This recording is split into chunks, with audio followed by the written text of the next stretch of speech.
Hello, my name is Maria Virginia Londoño Flores, and in this video I'm going to speak about learning activity number 2. In this activity, we found 3 problems at school. The idea was to propose at least 5 strategies to deal with them, and taking into account the information in week 3 of Future Learn. The 3 problems were: the institution that you work for asks you to use more English in class. The level of your students is not very high, so what can you do to fulfill the requirement of the school? Problem number 2. In your class, there is a group of 4 students that always work together, but they are not well behaved doing so. They make a lot of noise and indiscipline. What can you do to improve the situation? And finally, problem number 3. In your class, there are some students who say that they hate English and that they don't want to learn it, so they are not engaged in the activities. What can you do to motivate them? For problem number 1, we have strategy number 1.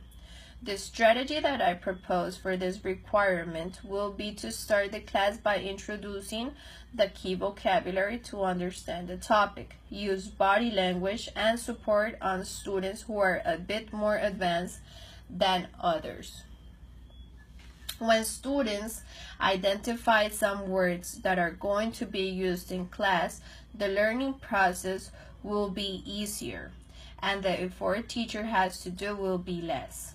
An important point is that body language is an essential tool. It will make students try to guess what the instructions are.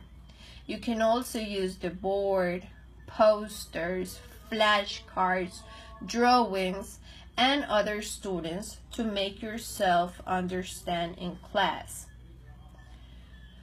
For problem number 2, we have strategy number 2. Make the students that are not well behaved in different teams. Sometimes students feel comfortable with other classmates in particular, and that can be the consequence of misbehaving in class. Mixing regular students with good students as a strategy works most of the times.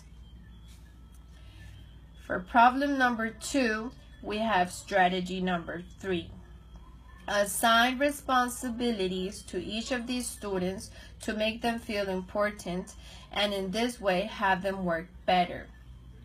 When students feel important, they try to do their best to continue feeling that way.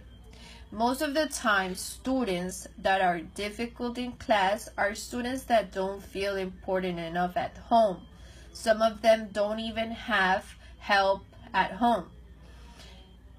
And they can really help us out as teachers to work properly and motivate other students if they are motivated. For problem number 3, we have strategy number 4. A strategy to improve this difficulty is to have students in general investigate the importance of English in context and explain them the benefits that learning English will bring for their future. When students realize learning English is a tool for life, they will start getting motivated to learn. When they have the chance to investigate and speak about what they found, they understand better this importance. For problem number 3, we have strategy number 5. Another strategy is to plan more fun and motivating classes in which students feel comfortable, and on the other hand, encourage student-centered classes and those involve them in their process. Fun classes are essential for learning and for getting effective filters. When students are more or less 90% involved in their own process, they do better and get significant knowledge as well. Thank you very much.